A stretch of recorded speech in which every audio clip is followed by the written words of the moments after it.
You did the work today. Nobody saw it. Nobody said anything. No message came in. No comment. No acknowledgement. Just you and the thing you built, and the silence that followed it. And that silence has a particular weight to it that is very hard to describe unless you have felt it yourself. It is not just quiet. It is the kind of quiet that makes you wonder whether any of it is actually worth it. You sat with that feeling tonight. Maybe you are sitting with it right now. That specific ache of doing something real and watching it disappear into the world without a single ripple.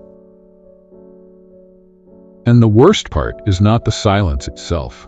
The worst part is the voice that the silence wakes up inside you. The one that says maybe you are pushing something up a hill that was never meant to reach the top. That image has a name, and the philosopher who gave it that name had something to say about it that might change the way you carry tomorrow. Chapter 1. The Man and the Boulder. There is a story from ancient Greek mythology about a man named Sisyphus. And on the surface it sounds like a punishment story. But if you stay with it long enough, it starts to sound like something else entirely. Sisyphus was a king who cheated death. Twice, actually. He outsmarted the gods, escaped the underworld, and kept living when he was supposed to stop. And when the gods finally caught up with him, they gave him a punishment that they believed was the worst thing imaginable. They condemned him to roll a massive boulder up a steep hill for eternity. And every single time he got close to the top, the boulder would roll back down, and he would have to start again. And this went like this, forever. The gods thought they were destroying him. They thought the pointlessness of it would break him.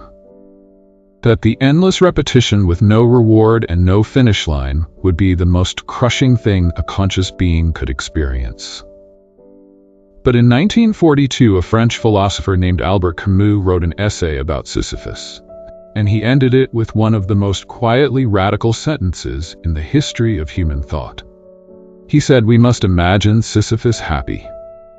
What we understand is that he urged us to envision Sisyphus as someone who is happy.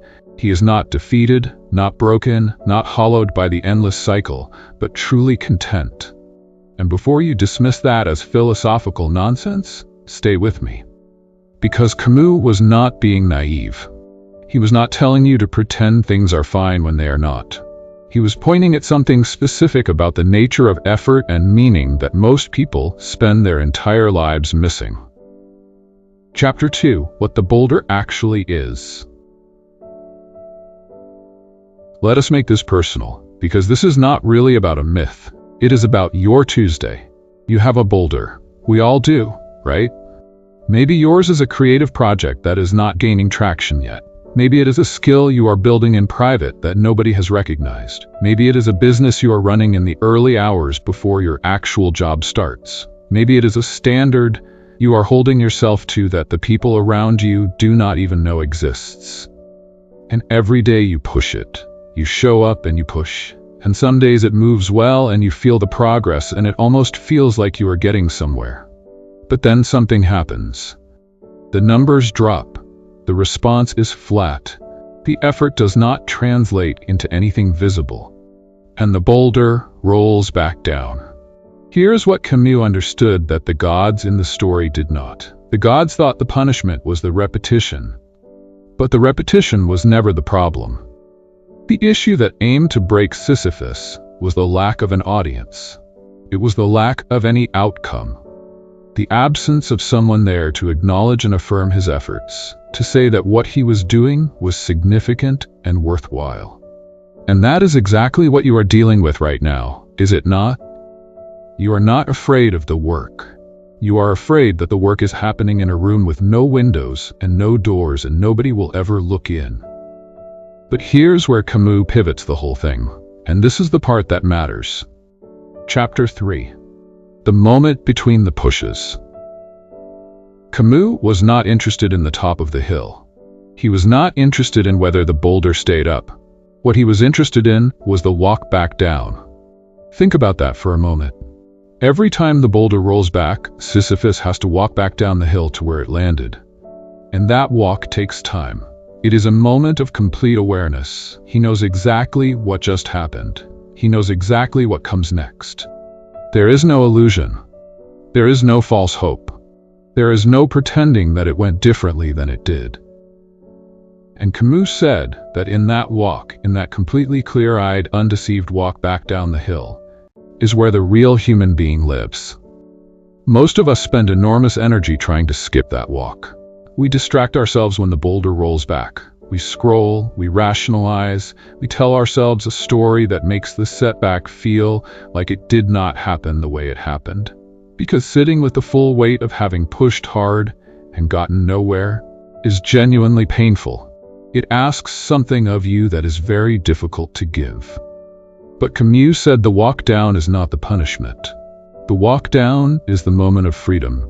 It is the moment where Sisyphus owns the whole situation completely, where he looks at the boulder, looks at the hill, knows exactly what is about to happen again, and chooses to go back anyway. It is not because he has to, it is because he has decided that the pushing itself is the point. And this is where the philosophy stops being about Sisyphus and starts being about you. Chapter 4. Why the unseen work is the real work.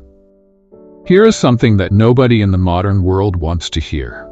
And I say this as someone who has felt the exact same silence you are feeling right now. The work that nobody sees is doing something to you that the work people see cannot do.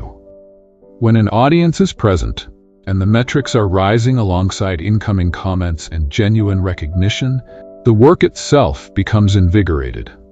The responses energize you, and the feedback nurtures your motivation, and that's perfectly acceptable. However, it also indicates that part of your drive stems from external validation, that is, other people's reactions, and the aspect that remains somewhat beyond your control.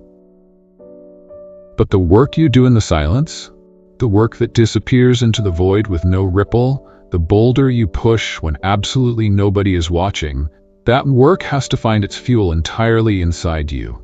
And finding that fuel, learning how to sustain effort from something internal rather than something external, is one of the rarest and most powerful things a human being can develop.